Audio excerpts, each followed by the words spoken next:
Chapter 1.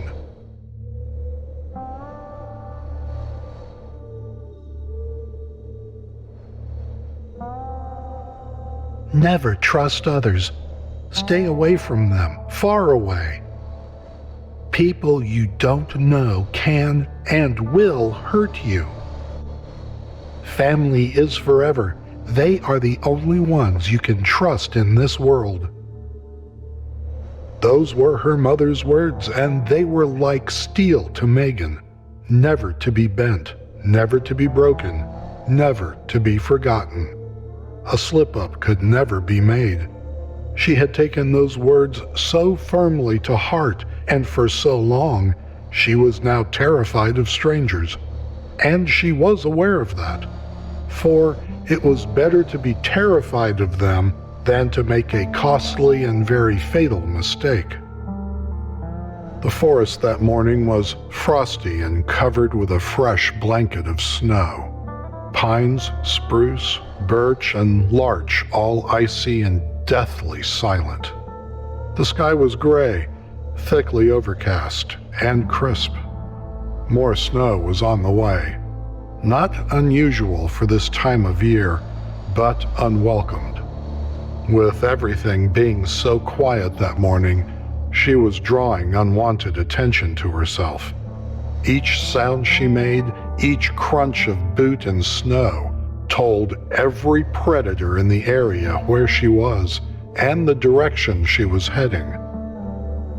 Megan had been following several fresh tracks for nearly an hour. Horses, highly concerning. 4 of them. 2 with riders, 2 without. She drew the bow from her back and rested an arrow on the bowstring. The last thing she wanted was trouble, and she already knew trouble lay ahead. In the distance, a hint of black smoke whispered upward. That was her goal. That was the direction the tracks led. She was no more than 100 yards from the source now. The scent of pine was always strong in the forest, but behind that, she'd been tracking the hint of charred wood on the wind since she found the horse tracks. As sick as she was, and as much as she feared finding people, she pressed forward. She needed to know if her life was in danger.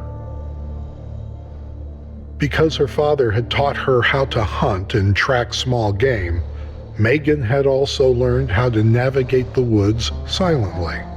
As silently as humanly possible, anyway. Doing her best to remain stealthy, she cautiously padded through the ankle-deep snow. One slow step, pause, then another, and repeat. All the while using her eyes, nose, and ears to keep alert for movement, for new scents or sounds of any kind.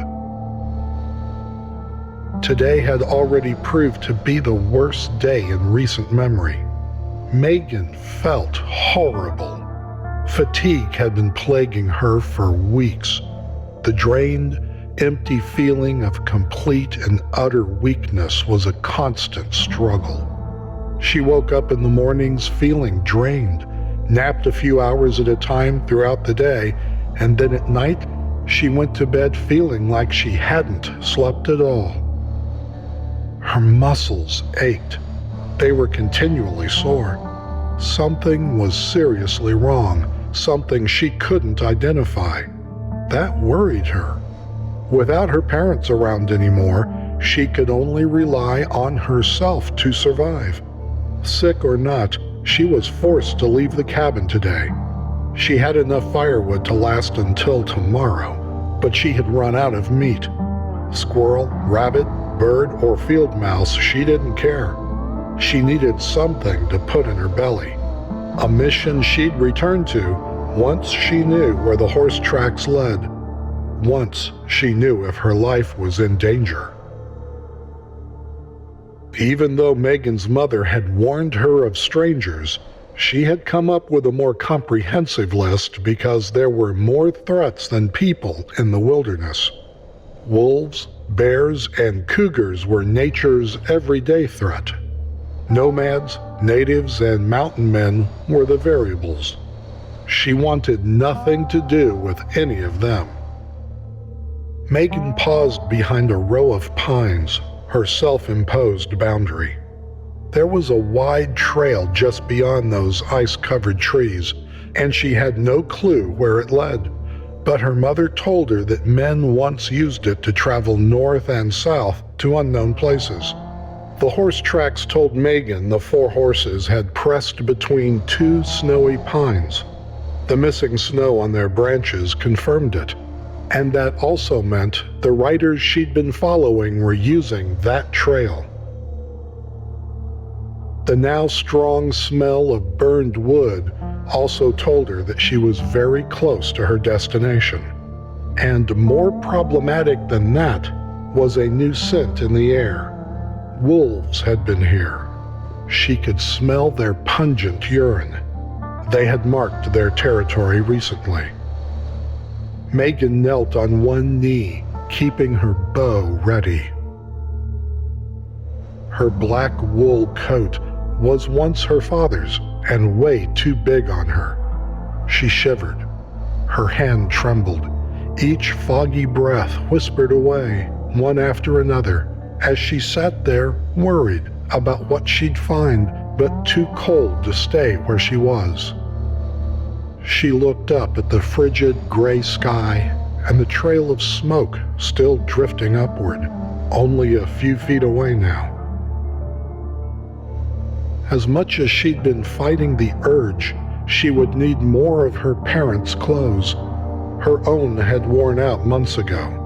The scarves she'd wrapped around her feet were not enough to keep her feet warm, even inside her father's old snow boots.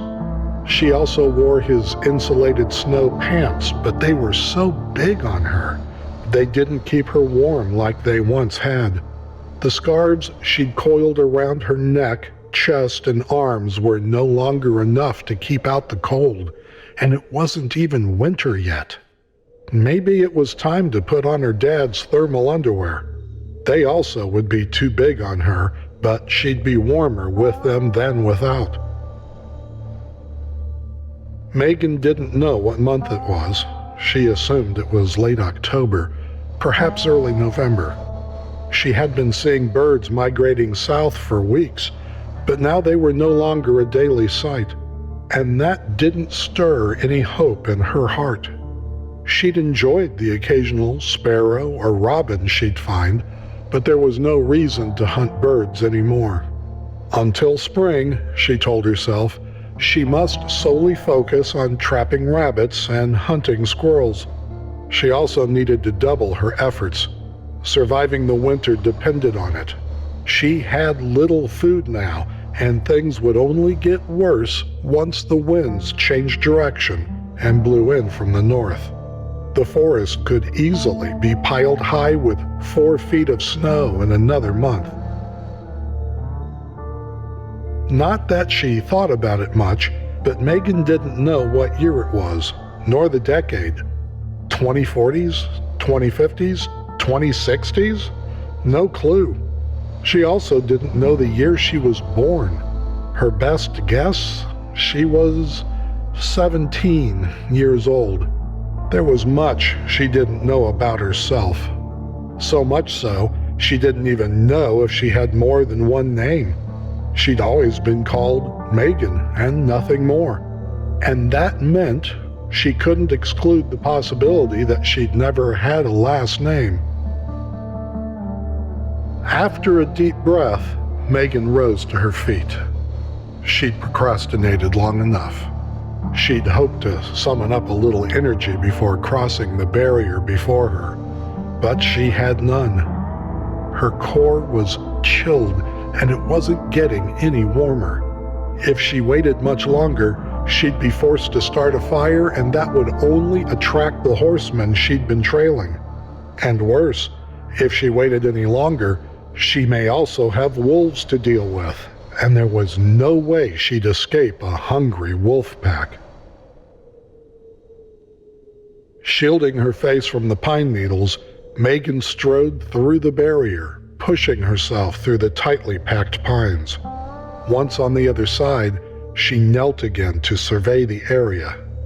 She'd seen this trail a few times before, but had never set foot on it. It had always puzzled her just how straight it was, running directly north and south for as far as the eye could see, without so much as a single bend in it. This wasn't natural. Who created it? For what reason? She couldn't even guess. There was another line of pines on the opposite side of her, perhaps 50 feet away, and just before that lay 2 butchered horses, a burned, still smoldering wagon, and 2 human corpses.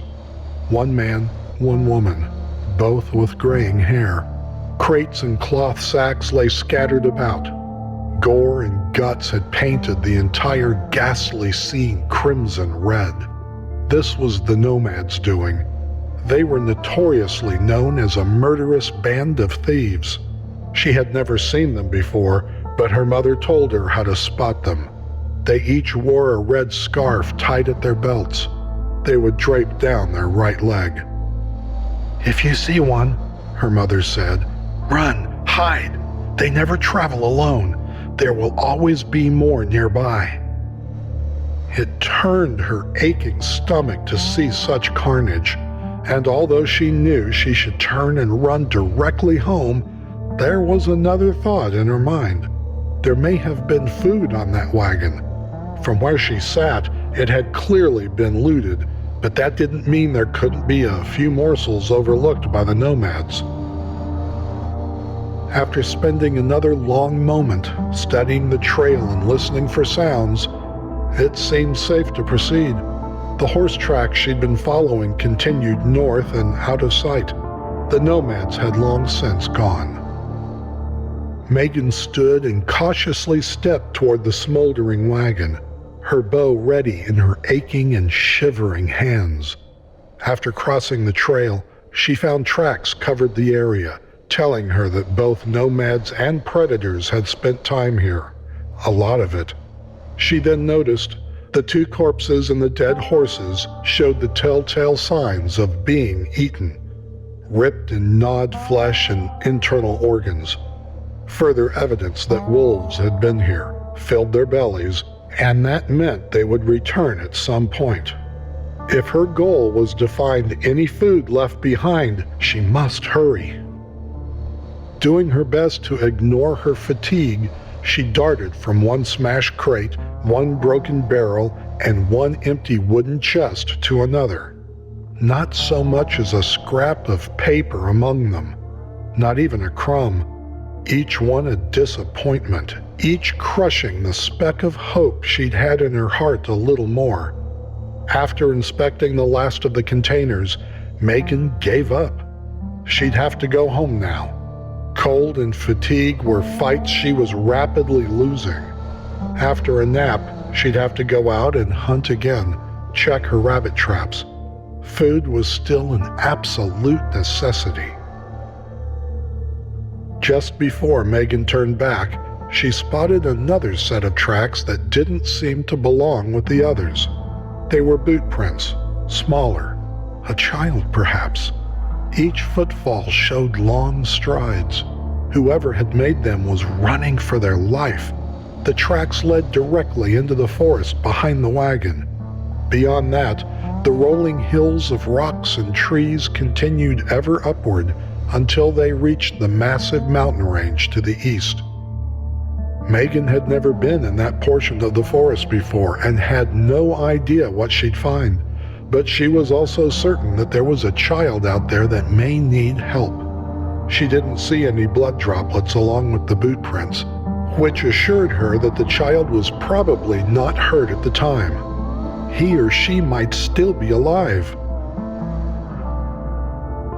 After pondering the wisdom of going forward, Megan decided she couldn't go home. She'd always wonder if she'd left a child out in the forest alone. He or she could be freezing to death at that very moment, praying that someone would come to their rescue. With more thought, She made a final and firm decision. Her rational sensibilities told her to go home. Guilt made her follow the tracks. With a more hurried pace, Megan returned the arrow to the leather quiver on her belt and settled the bow across her back. She then dashed forward, pushing through the pines and following the new trail.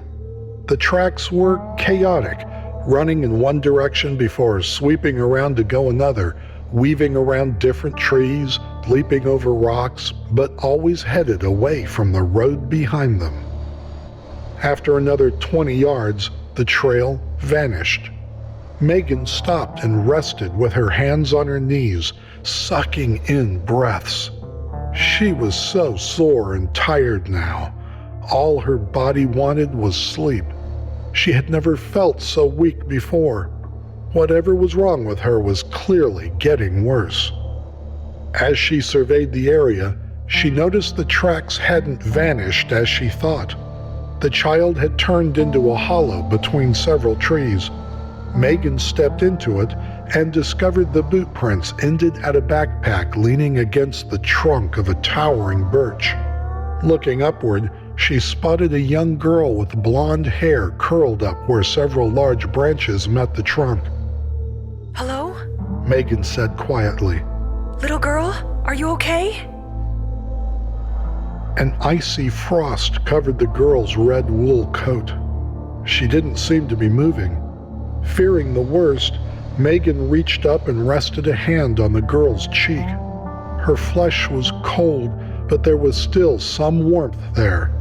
With a new sense of urgency, Megan reached up and grabbed the girl by her coat, wiggling her unmoving body back and forth, slowly inching her out of her hiding spot. Once Megan had pulled her a few inches more, a dry branch snapped. The body plummeted, landing in Megan's arms and causing her to fall backward. She landed in the snow, with the girl and the mighty birch branch landing on top of her. After a moment spent on self-assessment, Megan realized she wasn't hurt. She quickly wriggled out from under the branch, sat up, and laid the girl in the snow. She placed an ear to the girl's mouth and listened. Small, erratic breaths wheezed out of her. Megan's heart leapt. Wonderful, but there was no time to celebrate. If Megan didn't get her back home soon, she would certainly die. Megan jumped up, tossed her quiver of arrows aside, took the bow off her back, and dropped it in the snow. She'd have to come back for them later. She knelt, quickly picked up the girl, navigated her uncooperative body onto her back, and wrapped the girl's arms around her neck. Megan then stood, leaned forward to offset the additional weight, and held onto the girl's arms tight. After a deep breath to motivate her weakened body, she began the long trip back home.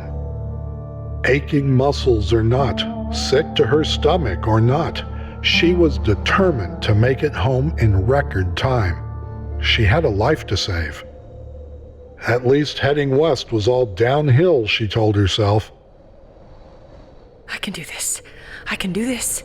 I can do this."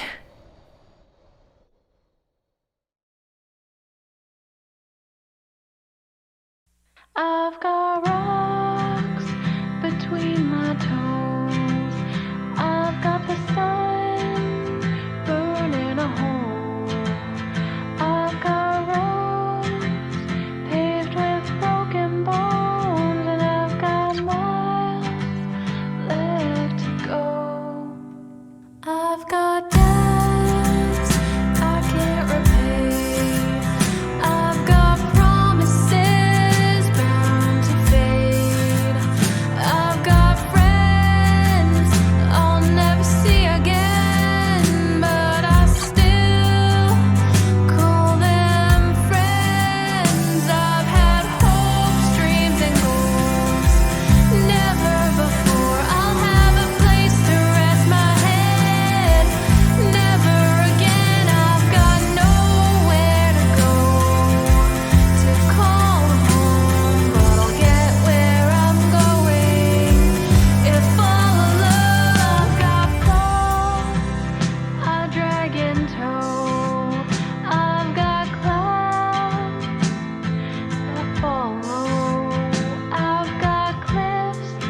cross